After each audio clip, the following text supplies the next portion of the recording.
Let me begin by introducing Alexandra Styron. Al Styron is the author of the best-selling memoir, Reading My Father, and a novel, All the Finest Girls. Her forthcoming book, Steal This Country, a handbook for resistance, persistence, and fixing almost everything, is for teenagers, and it's going to be released September 4th. So be sure to get it. Her work has appeared in The New Yorker, The New York Times, The Wall Street Journal, Vanity Fair, and many others. She's a graduate of the MFA program at Columbia, and she's a professor of creative writing in the MFA program at Hunter College. And she lives in Brooklyn and also in Martha's Vineyard. So we couldn't think of a more perfect interviewer. So thank you, Al. And in planning the series this summer, getting Cecile Richards to come here was on the very top of my wish list. And who knew that her husband had family? We just invite them, and all connections somehow lead back to Martha's Vineyard. This woman is one of my heroes, as she is, I'm sure, for many of you. She's been an inspiration to women across the country. As president of Planned Parenthood, she's endured some of the most brutal attacks when testifying before Congress. Who could forget that, those men asking her those questions? And somehow she managed to keep her cool. And she always made the case that defunding Planned Parenthood would leave thousands of women, especially poor women in rural areas, without access to reproductive health care. And she continuously drove home that point. Cecile has dedicated her life to fighting for women's rights. She grew up in ultra-conservative Waco, Texas, but luckily not in a conservative household. In her own home, she watched her mother transform from a stay-at-home mom to a straight-talking, truth-telling governor of Texas.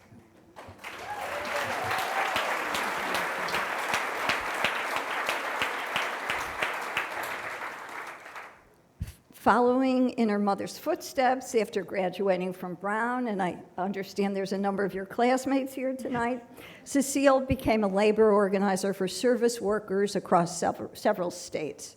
She then went on to become deputy chief of staff to Nancy Pelosi. She was one of the founders of America Votes, an organization that coordinates and promotes progressive issues. She served as president, as we all know, of Planned Parenthood from 2006 until earlier this year. She now focuses on organizing and increasing the number of women who run for office and who vote. In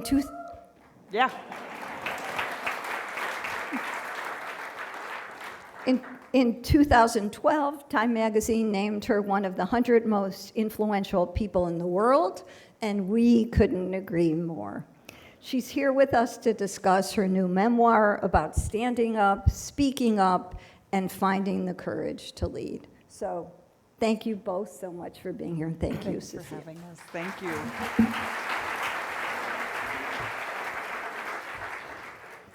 Thank you, Sue Ellen. Thank you, Cecile, for coming. Thank you, Al. Thank you all for coming. Yeah. Those of you who have been lucky enough to get a copy of the book are in for a huge treat. It's a wonderful book, and it is a really beautiful portrait of the life in activism. It's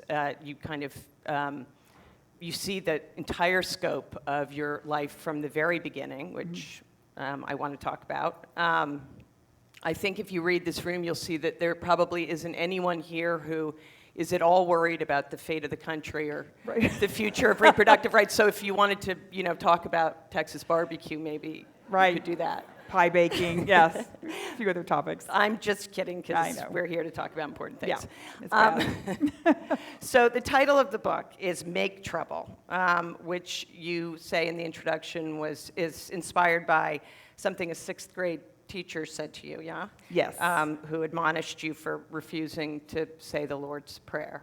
Yeah. Right. Yeah. She just said, "You're just a troublemaker." And I realized, I guess I was only in 6th grade, but I mean, I came from a family of troublemakers, right? And so that was just, other families bold when growing up in Dallas. And we, sorted precinct lists for whatever campaign my folks were working on. And it was a very magical childhood. I was really, really lucky. So. And was there ever a point, or did you always feel from sort of 6th grade on like you had the kind of guts and the fortitude to say, they may not like it, but I know this is right and I'm going to do it? Well, I don't know if you ever met my mom, Ann Richards. I've seen her, never met her. So yeah, there really wasn't a lot of options. My dad was a civil rights lawyer, and he was defending, actually, during the Vietnam War, was defending conscientious objectors. So yes, in the war, and actually still is an attorney down in Austin fighting the good fight. And my mom, as was said by Cecile, was in those days what we called a housewife. She raised 4 kids. I think that's probably also what, by the time she finally broke free and was liberated, she was ready to go, and she just never gave up, right? So I think it was just instilled in us that we were on this earth for a reason, and that was to try to make the place better and maybe make trouble, and that was just part of the deal. So I just feel really lucky, and I've talked about it a lot of places. I think it's important to recognize that being a troublemaker is actually a real privilege, and I spent years organizing low-wage women working for minimum wage jobs in New Orleans and Texas, and garment workers and janitors, and they didn't have any options, or very few. In fact, if you were an African-American woman in East Texas, you could either work at the Walmart or at the nursing home, and that was about it. And so I was trying to recognize the fact that I actually had a choice of what I did for a living and what I did with my life, and was really fortunate to always find a job where I could basically raise hell, and that's what I set about doing. And were there ever moments where your mother maybe told you to pull back or yeah, like, why can't I get a regular job like other people? Yeah, no, she was like most parents, because she conflicted. was, as you said, when you were young, she was a housewife. She hadn't yet broken those bonds, right? So yeah, no, she was conflicted, and she was raised in at a time in Texas when women didn't do a lot of things, so I think she had her own challenges. Actually, it's kind of funny. Some of my family is here. I fell in love with another union organizer in New Orleans, Kirk Adams, who his family's here, and Kirk's taking care of the dog tonight, so he's not here. You won't get to meet him. So Kirk was just like me, and still is, and we've been married for, God knows, more than 30 years now, and been making trouble together for a long, long time. But I think my mom was like, as one of her friends said, it's just as easy to fall in love with a rich man as a poor man. And I said, well, not for me, actually. So there were times I think she thought maybe I could have gone a different route, but I think at the end of the day, she was happy that I was doing what I was doing, and we were really close. You say, I just want to read this quote you said, which, I think for a lot of people, Ann Richards was an, enormous inspiration. I worked for the Dukakis campaign, and I was on the floor of the convention when she gave that incredible speech. Right. You wrote, whenever I'm up against something really tough, I bring Ann Richards with me. Yeah. And I just sort of would love to hear the sort of way that once she started running for public office, and you were sort of in some ways moving on the same track at the same time, right? Because you were then out of. Were there particular words of wisdom that she gave you as you were making those choices? Well, I think the thing about Mom, and for those of you who did know her, she wasn't patient, and particularly by the time she got free, she, I think, regretted. I think she felt like she spent a lot of her life doing what was expected of her, and she was absolutely determined to make sure no other woman did that didn't have to. And so I think she, a lot of her lessons are things that I talk about in the book, which was, for God's sake, every new opportunity, you had to take it and go for it. And, whenever I was facing something, and I talk about in the book when I, almost didn't go to the interview at Planned Parenthood, I was, I can't do that. I was thinking, I don't have that experience, and why would they want me? And all the kinds of lessons, I think tapes that women have in their head. And so I was literally about to cancel, and I ran into a coffee shop and did what any grown woman would do. I called my mother, and she was having none of it. She said, Cecile, get a grip. This is the most important organization in the country for women's health. You will never forgive yourself if you don't try this. And what's the worst thing that could happen? That was always the place that she got me, right? Right. And I heard her say that to so many women over the years Yeah. of just, this is the only life you have. And if you're waiting till somebody taps you on the shoulder and said, you're the one, because that never happened to her. I mean, when Right. she ran for governor, Right. none of it. She said, it's just not going to happen. So I think she would love this era right now with women who are, as we say, starting before they're ready, right? They're not waiting. They're not asking Right. permission, not waiting. We're seeing 40,000 women in this country have now raised their hand with Emily's List and said, I want to be trained to run for office. I mean, it's crazy. It's that was who she was. Yeah. And she helped get that ball rolling. I mean, Completely. Yeah. I mean, that was the other thing. I think there's all this mythology about women that, they don't, they kind of get where they're going and they leave her. Mom was the biggest believer in, once you get that door open, you can't be the first if you're going to be the last. You have to bring everybody along with you. And that's what she did. And that's what I'm seeing women do now in just record numbers. This doesn't relate to Mom so much, but we've seen not only the Women's March, the largest marches in the history of the United States of America, right? But then now we've seen women wildcat striking, women teachers all across this country for public education, and they've been inspired by the women's marches, right? Yeah. And then we Yeah. see women running for office, black women electing the first Democratic senator in 25 years from the state of Alabama. Just things that are really not waiting for the playbook or waiting for the right time. Right. That was Ann Richards, for sure. So let's talk a little bit about the decision when they came calling and asked you to run Planned Parenthood. I'd love to hear you talk a little bit about making a choice like that, which is, a big decision and an exciting decision, but also a scary one, and as we all know, a potentially dangerous one.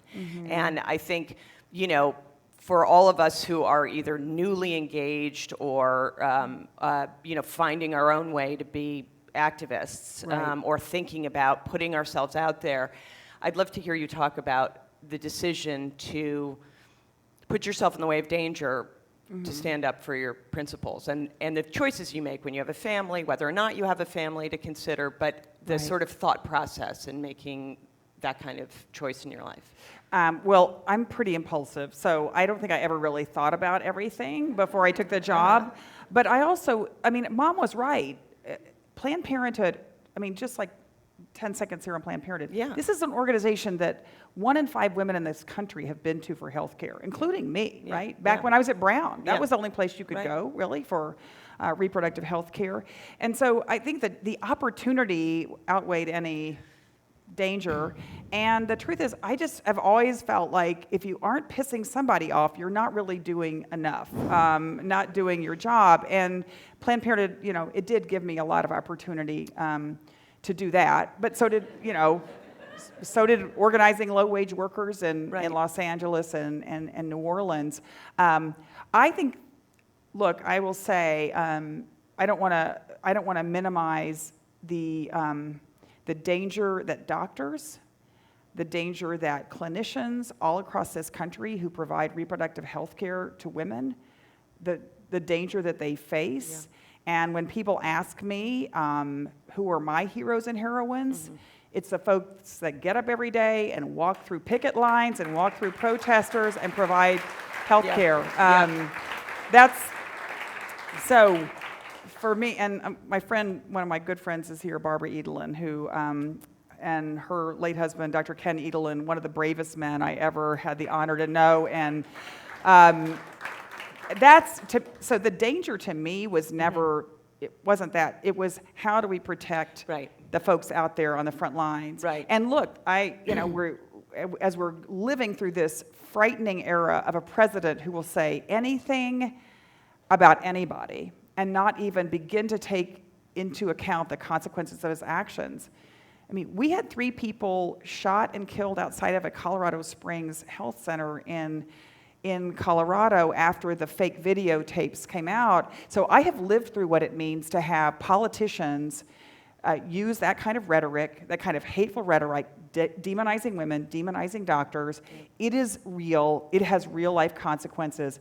And we can't just dismiss this as some kind of like buffoonish guy talking about fake news, because we are seeing record amount of violence in this country, gun violence, and it's got to stop. And so we've got to call it out every chance that we have. Yeah, and stop being distracted by the No, exactly. noise. I mean, it's, and I mean, again, I know, I'm going off script, but can we just like stop for a moment? I mean, I know the world is everything, there's so many things on fire, so many things happening, but just remember the courage of teenagers all across this country who are leading the fight to actually end gun violence and get gun reform. Singing So my song. I just think, when I think about, well, is something scary for me or not? Yeah. Think about being a teenager and getting kicked out of school Sure. or getting suspended or getting the kind of hateful rhetoric that they were getting, and that say like, man, I got to be doing more. And conversely, teaching teenagers that the reason you're doing it is because there are lots of people out there who are suffering much more than you are. Correct. And if you get an F in the class because you left, you know what? Fair point. As one of the activists in my book said, it'll make a really good college essay. That's right. Do you know how many kids get into college based on interning at Planned Parenthood? For any of you who No, still do have tell. kids or grandkids, I'm just telling you, it's a great thing. Yeah. I'll make a note I've of that. seen it, yeah. You wrote, so before Planned Parenthood, you started an organization called America Votes. Yes. Which was a voter reform organization. Is that? I mean, does and that it still describe exists. I mean, it's actually the biggest conglomeration of, this is what happened, and I write about it in the book. It's like every progressive group was out doing their voter registration and their voter turnout, and none of us were talking to each other. It was crazy, right? And so, I'm just making an assumption, you're probably on everybody's list. So at election time, you probably get a call from the Environmental Defense Fund and the Human Rights Campaign and Planned Parenthood. And so we're saying, this is nuts. And also, we're not talking to the people we need to talk to. We need to talk to the people that aren't voting, right?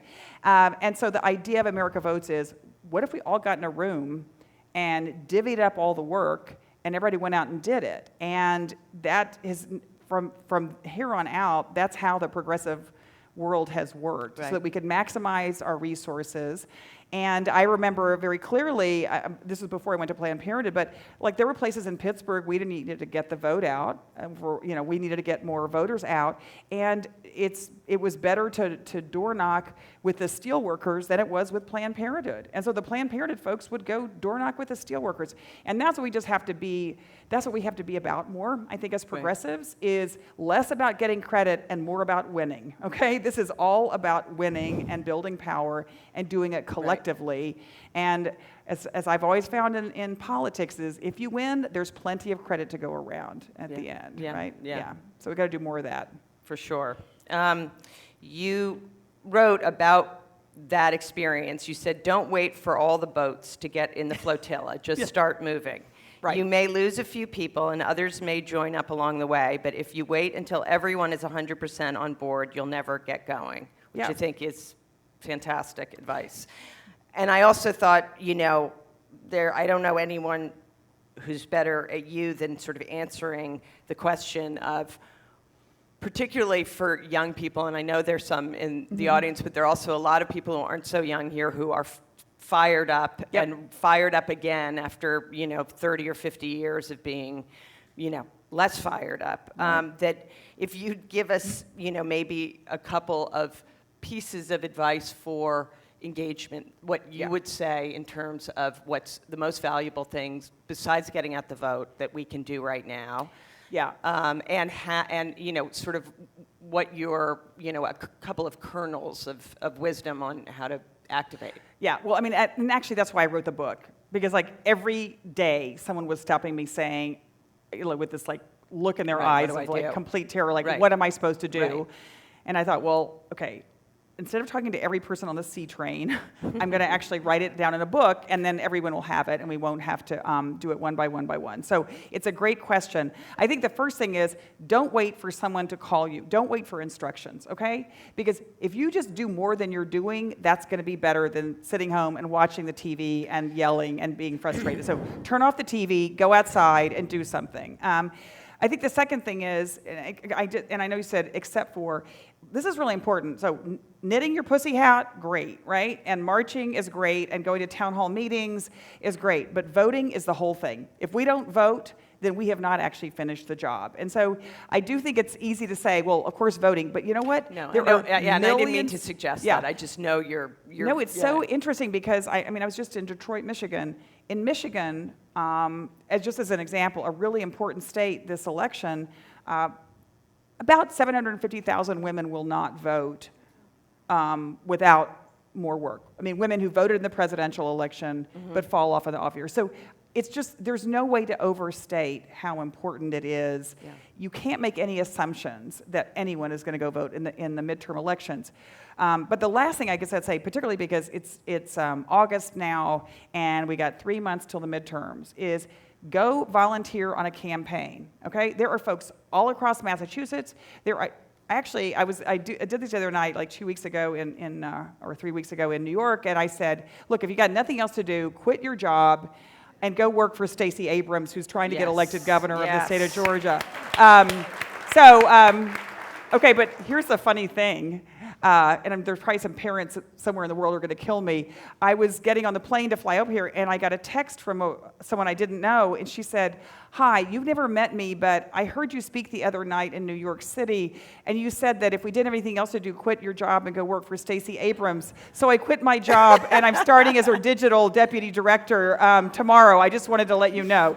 So anyway, I just think this is the time in which there are record numbers of women running. There are women of color running all across the country. They don't have the kind of resources. They don't kind of have the institutional support. And anybody who can do anything to help them get elected in November, you will not only do a good thing for democracy, you'll feel good about yourself, and you'll meet the most amazing people that you'll know for the rest of your life. So that's my pitch right now. Go work on a campaign. I love it. I wondered if you'd just talk a little bit more about your time at Planned Parenthood. Obviously, you were there during some incredibly crazy times.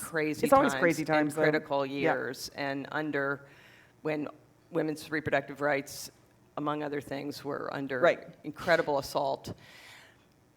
What was, if you could even say this, what would you say your biggest challenge was while you were there? Yeah. Without a doubt, the biggest challenge is who's in office. So no matter how good we were, and we did all kinds of amazing things. There's now so many different kinds of birth control. We just did clinical trials on a self-injectable birth control that you can take home that lasts for 3 months. And can you imagine, for all of you who've been, who used to have to use birth control forever, it's be able to go and get a year's supply of birth control with 4 little shots that you could take home. It's just incredible what technology and everything. But politicians, that's the big problem. And yet, and Don Berwick is here somewhere. I just want to say, Don Berwick has done more for public health than anybody I know in America. So I don't know. I just want to say thank you, Don, for what you have done and do. And he'll appreciate this. It's easy to focus on the bad things, but one of the big fights we had at Planned Parenthood when I was there was during the ACA fight, was to see if we could get birth control covered. It sounds radical, I know. The idea, in fact, this is my favorite statistic. Actually, it's a Guttmacher statistic. And I know there's a couple of folks here that were delivered by Alan Guttmacher, which I think is one of the most amazing little pieces of news I got before I came on.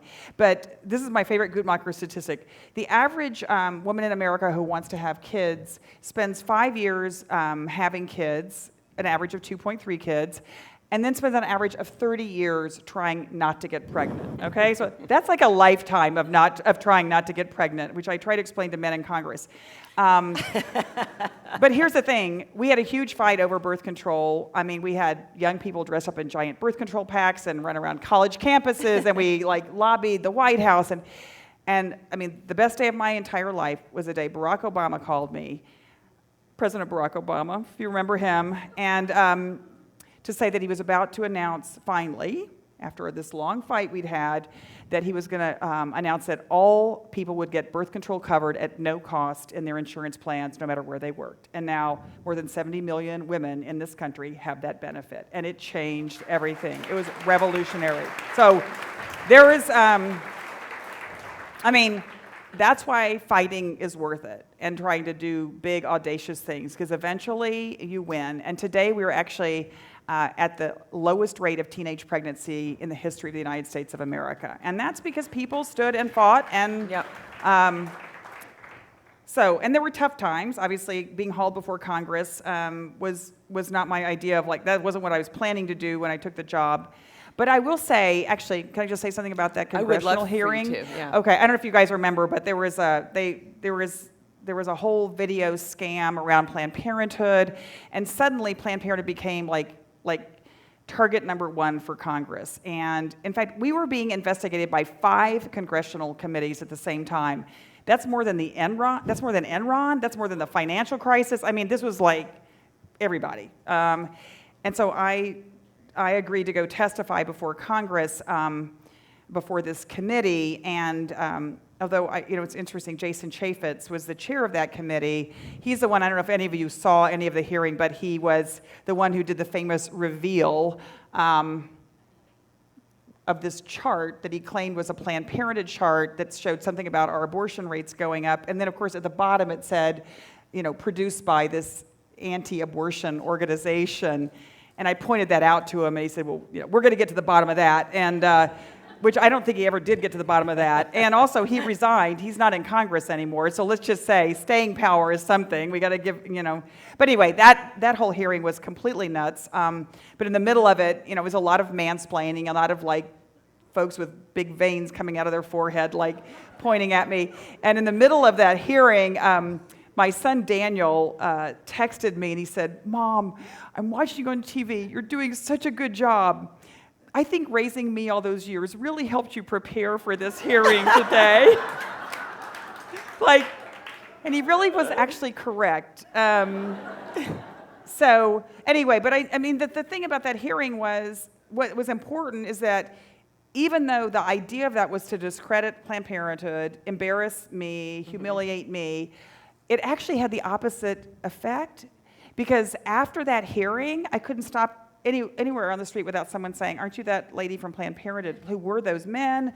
And our approval rating went up. Well, that was, by the way, really, thanks to Cecile. No, it was really wild. It's like, but it was a teachable moment. It was a chance to say to millions of people glued to their TV screens about the great work that we did. And so you just have to, my friend Dawn Legans, who runs all of our politics and communications, said, if the idea is you take lemons and make lemonade, we're like a lemonade factory at Planned Parenthood. That's just like all we do every day. Yeah. Is, Yeah. take these opportunities. Right. So, it's good.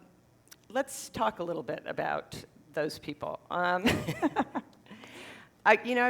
I think probably we all think about this. You're not a psychologist, but I think you're probably better equipped to answer this question than a lot of people. I'm curious what you think when you get a bit inside the mind of people who are so avidly anti-choice, and if you have ever sort of come up with an answer to that question that isn't, I think obviously faith plays an enormous role in people's feelings about this issue, but it can't be all about faith. No. And so I'm curious. certainly not in Congress. No, but not just in Congress. We, Yes. the people who are outside the abortion clinics and the people who are driving, the people behind the people who are driving this. I'm so puzzled by it often.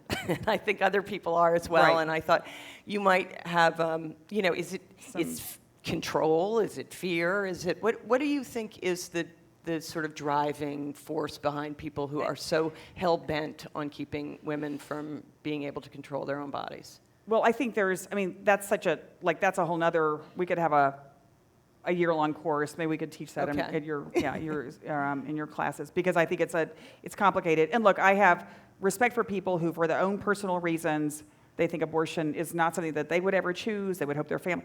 I think, but the vast majority of those people in this country can actually separate out their own personal feelings from what they want the government to tell everybody else to do with their lives. And in fact, that is the crazy thing, is right now, Roe is at the, especially with Kavanaugh's appointment, Roe is at the strongest level of support ever in the history of the country. I think it's upwards of 70% of people think that Roe should be the law of the land. And they support Planned Parenthood. And so I just don't think we can say, just because someone believes that abortion is not their decision, would not be their decision, they also can strongly support the ability of people that are pregnant to make their own decisions. I mean, and I write about this in the book. In Mississippi, in South Dakota, we beat abortion bans. The voters defeated abortion bans in states that you would say are incredibly conservative. So that's one side of it. I think the other piece of this is, if this was just about abortion, then we might be having a different conversation. But the very same members of Congress who have tried to shut down Planned Parenthood, who are trying to make abortion illegal, they're now trying to make birth control something that your boss decides about. This administration is now basically putting a domestic gag rule that prevents medical professionals from telling women about their rights. And now they're trying to end the sex education program in this country that has led to the lowest rate of teen pregnancy. So I don't actually think it's about religion. I think it's about power and control. And I'll just leave it there. Yeah. But we have to keep having, again, also though, it's not like, I'm not going to write anybody off. Well, Maybe. there's one guy. There's one guy, yeah. But I do think that we have to just be open and open-hearted and talk about why we believe the things we are doing. And one of the things we did learn at Planned Parenthood was this whole binary of like pro-life and pro-choice, it doesn't work. And two, it doesn't reflect where people are on the issue of abortion and reproductive health care. People believe it's actually a deeply personal issue and that we have to respect that, and I do. And by forcing people into some kind of political binary, we're missing millions of people. And we were for years at Planned Parenthood. So now we don't even use those terms anymore. We just talk about the fact that it's the right of women to control their bodies, and it's the right of pregnant people to make one of the most important personal decisions they ever will make about their pregnancy. So I don't know if you saw a piece a few weeks ago that Cindy Levy wrote. Yeah, good friend. So I'm probably a good friend of yours. Yeah. I've thought a lot about that piece since for those of you who didn't see it, it was a piece, she's a magazine editor, former magazine editor, and she wrote a piece about her abortion and about the idea of, the piece was about bringing stories of abortion out of the shadows by telling those stories in the way that the Me Too movement has done. Correct. And that, as we know from Marshall Gans and the way activism works, it begins with storytelling. It begins with the story of me. Yeah. But it is also a privacy issue. And I'm curious to know, when I was thinking about it, I was thinking, maybe I'll go in there and have everybody who's had an abortion raise their hand. But, it's the idea that we are, those of us who have had abortions, are still even as progressive and as deeply compassionate and deeply open as we are about it, it still catches a little in your throat. And I guess I'm curious about how you think that idea works as a potential political tool, that if we were all able to shed that shame and take it out of the shadows, does it work? And does it work as more than a cathartic experience, but perhaps a political tool?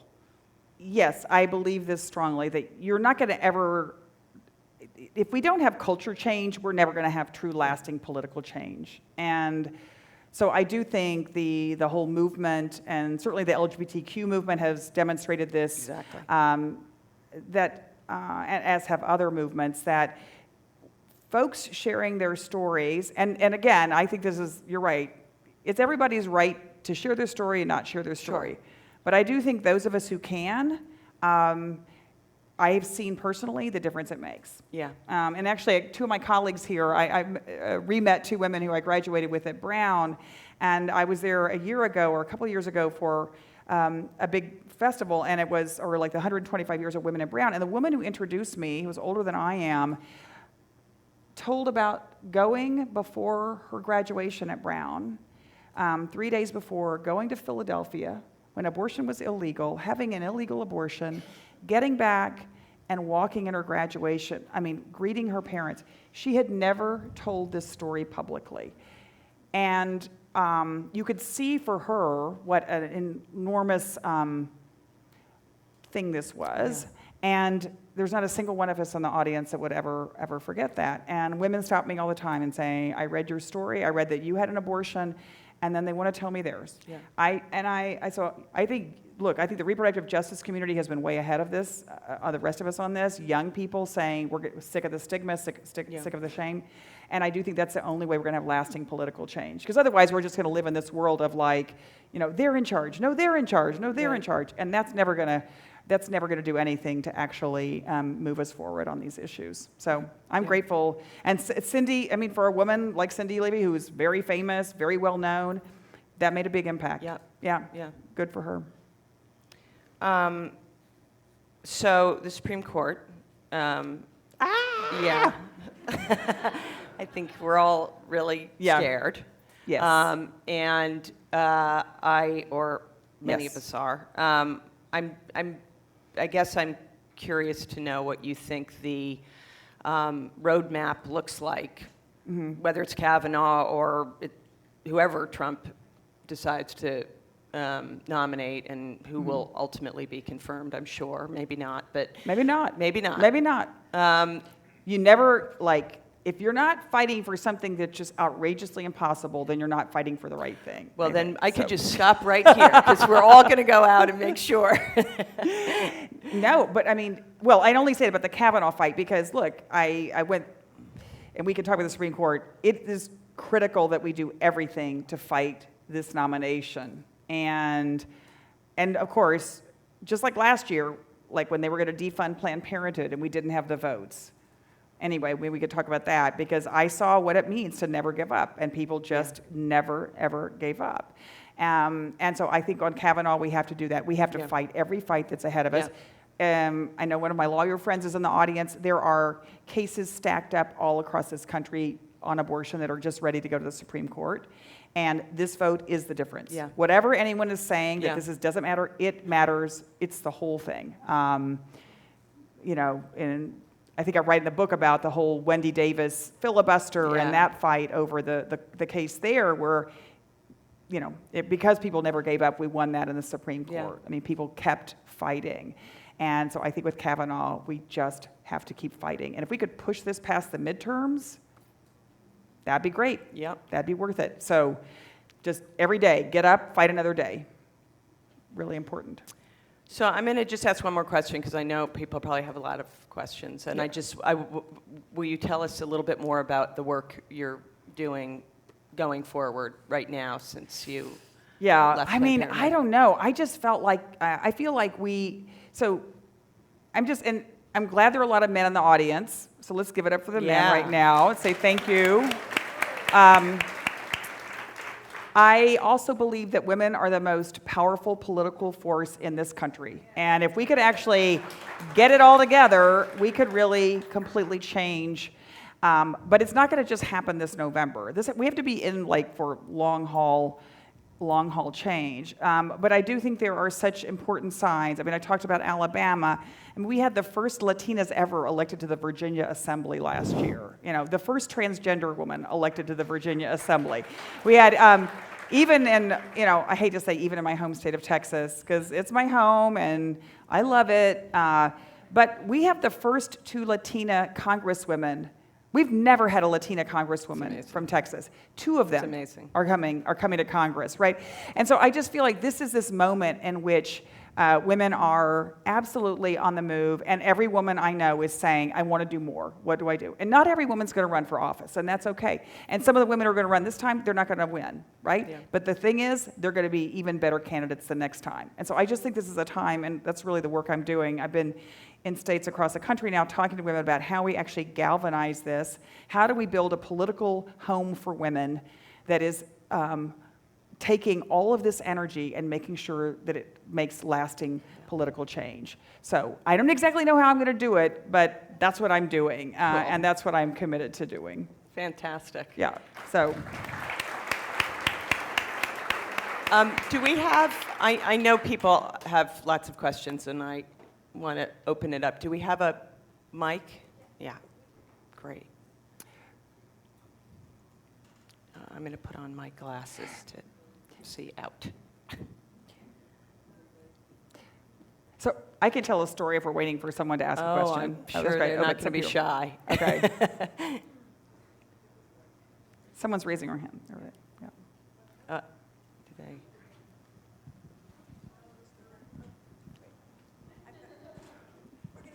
We're going to start up here. Okay. Going back to language and capturing the narrative, you talked about not using the pro-choice and anti-life. Is that really working? I noticed the other day when the Pope came out against capital punishment, the front page article in the New York Times said the large pro-life movement has not yet taken on capital punishment. So as a journalist, I've seen this language fight for a long time. Yeah.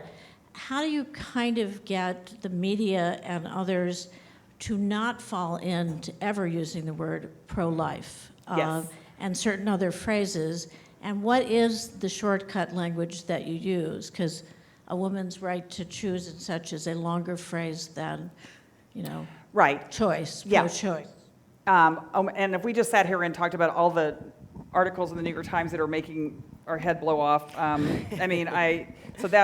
it's hard to get people to change the language. I'm sorry, they just wrote an article about the Stacey Abrams race that really, this is a little bit of a segue, but it just really made me upset because it was, I think this false equivalencies, which I feel like we're seeing all the time, and because she's running against someone who is like a total right-wing person, I'll just say that, that somehow then she was supposed to be a left-wing candidate, which she's not. But is that because she's an African-American woman, and so the assumption is somehow they're going to put her in this? It just really, that is driving me crazy. So, okay, I got my piece out on the New York Times about that. But it is very hard to change language, and it's a very easy thing to just fall into. And I think one of the challenges is, and this is definitely a generational challenge, folks don't want to be labeled at all. And so I just think political labels in general have outlived their usefulness. And so what we talk about at Planned Parenthood is the right of every person to make their own decision about their pregnancy. And again, it's not a bumper sticker, but it's actually what people believe. And it's interesting because we used to poll people, and we used to only talk to voters who identified as pro-choice. And then we realized there were like millions of people who they just had their own very personal feelings about abortion, but they absolutely believed that people should be able to make their own decisions. And so in our nomenclature, they would be pro-choice, but they would never use that label because it's all become so stigmatized. And so I think it's just important that we, sometimes when we can, we just stop, take a breath, and have an honest conversation and lift up the stories of people. I don't think there's a shortcut. But I have seen it time and time again. When you talk to someone and they realize that you're not forcing them into one corner or the other, you can have a very honest conversation and much more fruitful.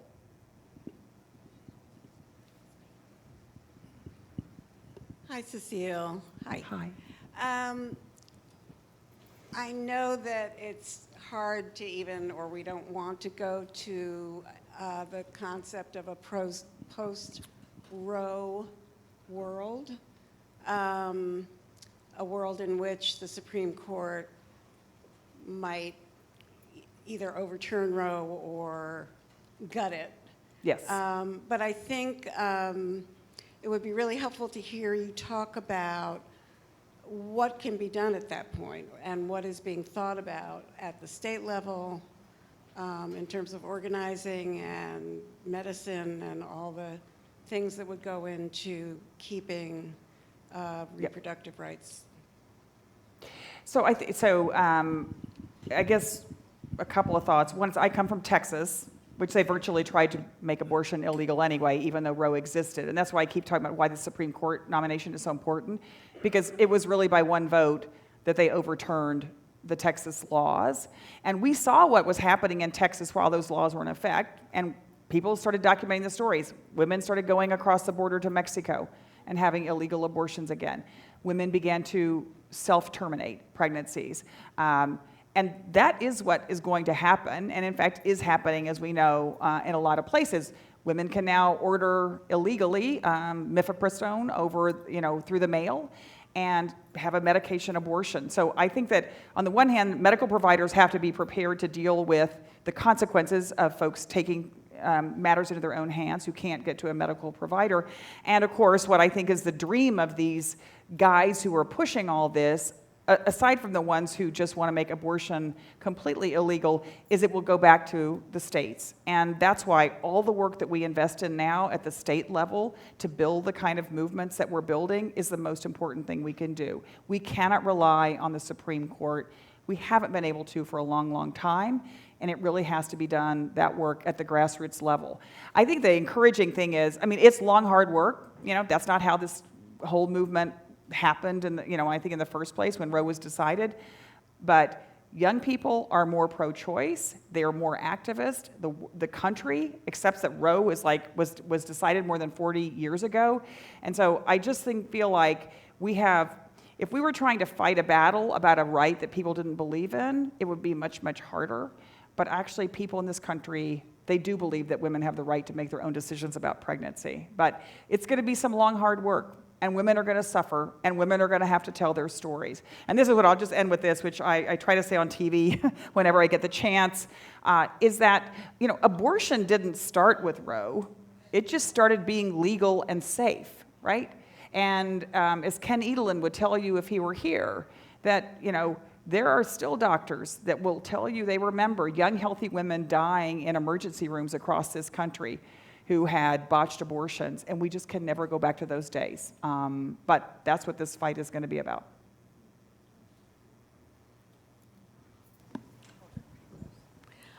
Since you mentioned, fight within the states and localities, and a number of us are sort of Vineyard and New York people, Yeah. I'm wondering whether you endorse Cynthia Nixon as a woman governor of New York, and if yes, why, and if not, why? Right. So, for those of you who I'm sure everyone's read, that Cynthia Nixon, who's been a longtime friend and supporter of women's issues, is running against Andrew Cuomo. I had decided, I left Planned Parenthood 2 months ago and sort of decided this cycle that I'm not going to do anything to contradict a position that Planned Parenthood as an institution is taking, and the New York affiliate endorsed Andrew Cuomo. I have not. And so I'm just, anyway, just like, yeah. That's hard to do. There's a lot of races I'd like to jump into, so I'm trying to give a little bit of distance because they don't even have a new president yet at Planned Parenthood, and the last thing I want to be doing is trying to so I am focused on, there are a lot of races in this country that I'm traveling for, and a lot of women who are running, like Stacey Abrams. If you didn't hear her name the first time, she could really use your support. First African-American woman who could be elected governor in the country. But there are all kinds of races I am involved in, and I think it's going to be interesting to see what happens in New York. Yeah.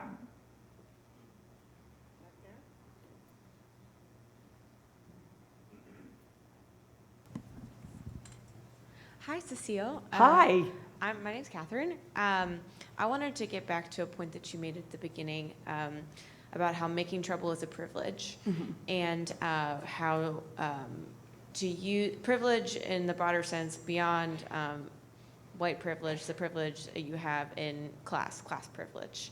And coming from that kind of foundation, when you try to engage in activism and community organizing, in my experience in community organizing, I have struggled in working with my own, reckoning with my own privilege and also with the privilege of my white peers, to lift up the people who are really struggling and doing the work and don't have the privilege to take risks. Right. And rather than co-opting their struggle and recognizing that in order for us to use our privilege, we actually have to lose some of it.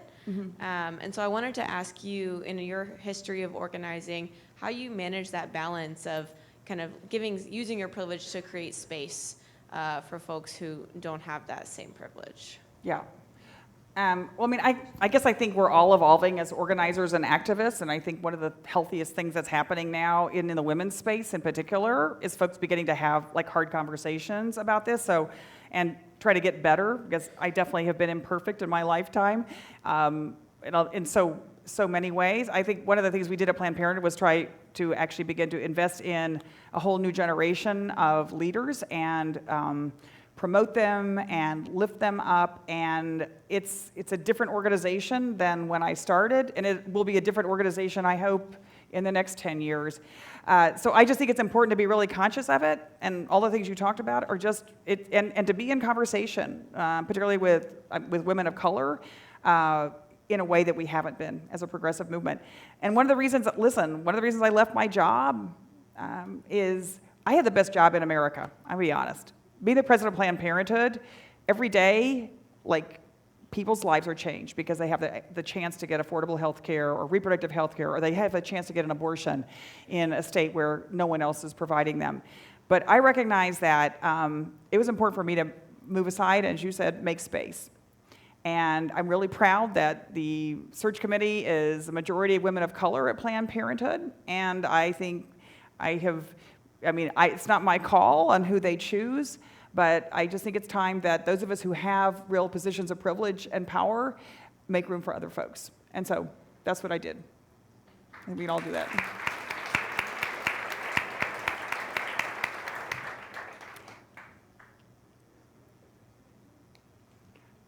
Sorry, I can't see you back there, so you might have to stand up. I'll stand up. Hi.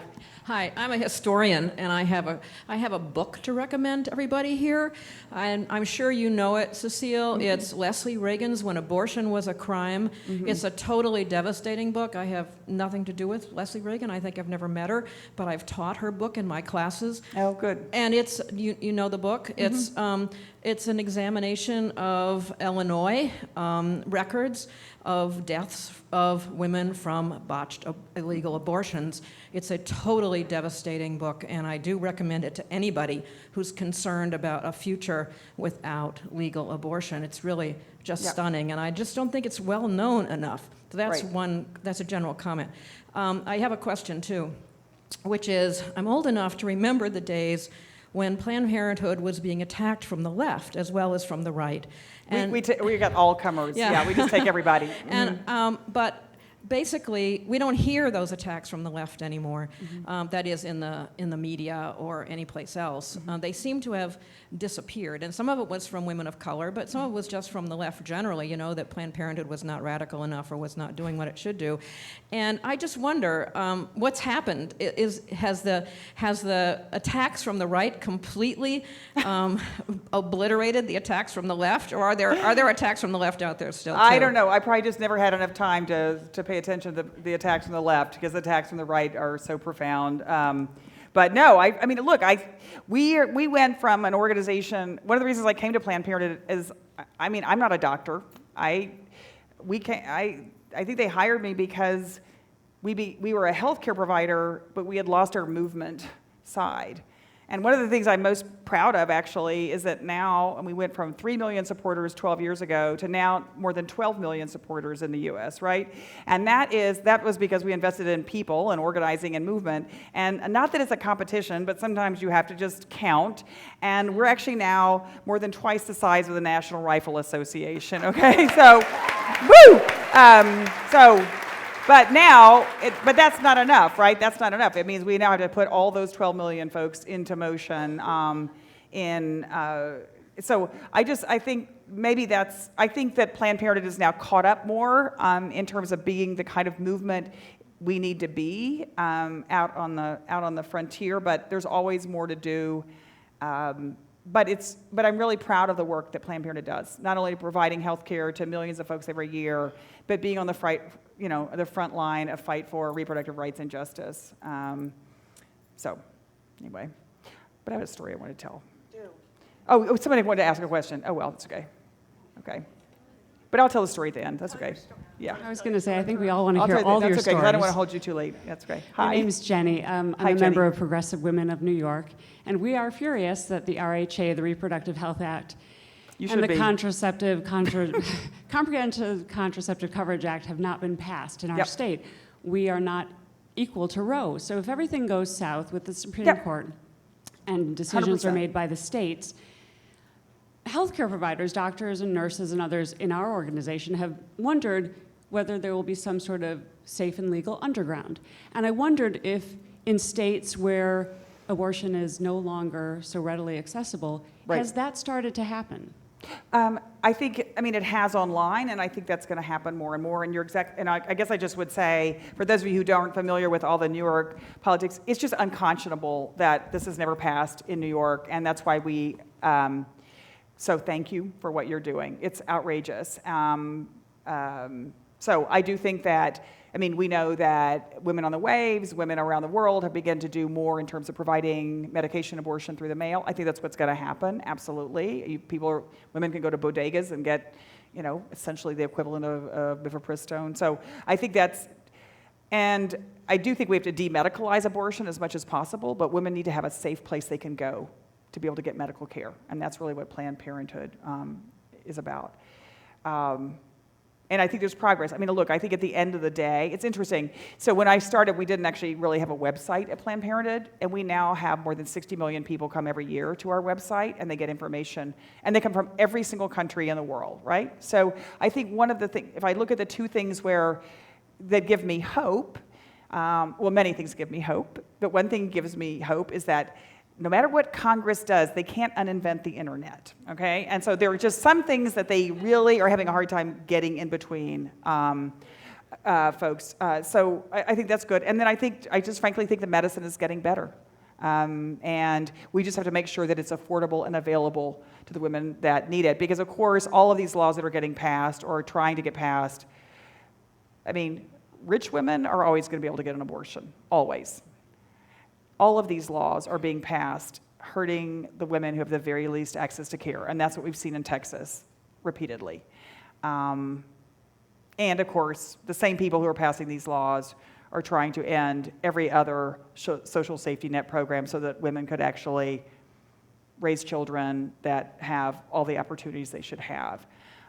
Which I think is another important theme, just to kind of lay out there as we kind of think about the world going forward, and this is where the reproductive justice community has been just so far ahead of everyone else, which is, it's not just the right to make a decision about your pregnancy, it's about the right to actually have a healthy pregnancy and then actually be able to raise a child that has access to clean air and clean water, including in Flint, Michigan, right? It's about being able to send your child to a public school where they actually get a good education, or be able to send them to the corner drugstore or to their school without being afraid of them being killed by gun violence.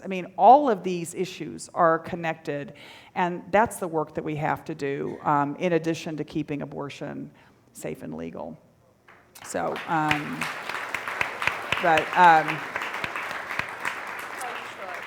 okay, so I'm just going to tell you this last story because I know it's hot and y'all probably want to go home and fan off, whatever. But hey, I'm from Texas. I love this. This is like I'm in heaven.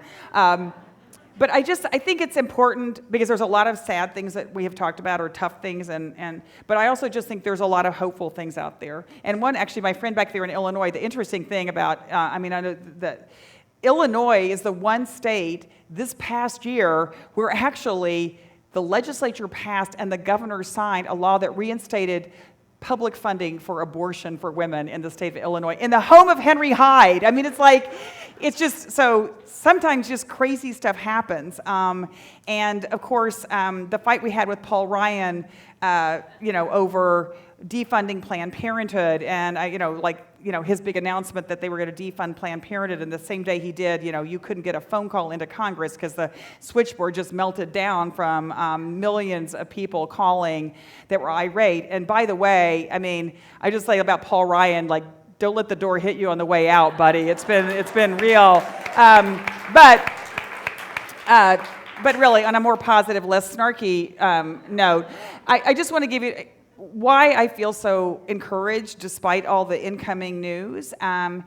So I actually, when Paul Ryan announced that he was going to defund Planned Parenthood, I went and I decided to go to his district.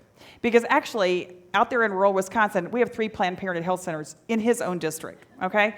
And these are, actually, we don't provide abortion in any of these centers, but they provide preventive care to thousands of folks. And when I went to Kenosha and met this young woman named Lori Hawkins. And she had been a patient before when she was uninsured or underinsured, actually. And it was because of Planned Parenthood that she had found these ovarian cysts that, anyway, I won't go into all of her medical history, but she basically credited Planned Parenthood with making it possible for her eventually to have children, and she now had these 2 kids. And so she kind of came to this press conference to just give back and tell her story. And so I met her, and she talked about her daughter Delaney, and so that was great. Anyway, we left. I went back to Washington, and then we had this massive mobilization on Washington, and I look up, and there's Lori Hawkins. She's flown from Bristol, Wisconsin, to come meet with Paul Ryan with her daughter, Delaney, from his district, because her daughter, her 13-year-old daughter, said, I want to talk to this man myself and tell him Planned Parenthood is the reason that I'm even here today, right? So it's like, go Delaney. Now, of course, it'll shock you that Paul Ryan wouldn't visit with them, but that's okay. They went back to Wisconsin. They kept organizing. We get down to the end of the fight on the Affordable Care Act, and I don't know if you remember, there was finally one big nationally televised CNN town hall meeting, and I'm listening and watching, and there's Jake Tapper, and he says, well, I'd now like to call on Lori from Bristol, Wisconsin. Okay, so there's Lori Hawkins. 6 months ago, she was like a yoga instructor, and now she's on national television talking about the Affordable Care Act and Planned Parenthood. And so, that would be a great, end of the story. But here's the last. So, Lori and I keep in touch. I go on book tour. So a couple of months ago, I get a text from Lori, and she says, Cecile, I know you're busy, and I know you're traveling, but can you call me? And I said, oh, definitely. So I called her, and she said, look, I don't know, I just was having dinner with my husband and the 2 kids, and I feel like I got to do more, so I've just filed to run for the state senate in Bristol, Wisconsin. And so Lori Hawkins is on the ballot this year in November, going from an uninvolved, silent supporter to someone who has now literally put everything else in her life on hold to go run for the state senate. And so when people ask me, what should they do? I say, be more like Lori Hawkins. That to me is really the story of these days, is that if you're not uncomfortable, then you're probably not doing enough. And there's going to be times you have to get off the field because you get discouraged, and that's okay. The rest of us are going to take your place and wait for you to come back. But I do think this is a moment when our democracy is so fragile and where people are looking for courage from other folks. Because we're better than this. We are better than what's happening in America. And I really believe that if we stand up for what we believe and we shout it as loud as we can and we hold hands with other folks and do this work together, that I actually think we're going to do good things in November, but that's not the end. That's just the beginning. So anyway, I hope you make trouble. Thank you. Thanks for being here. You may have had another question. I don't know. Thank you so much. Thank you. Thank you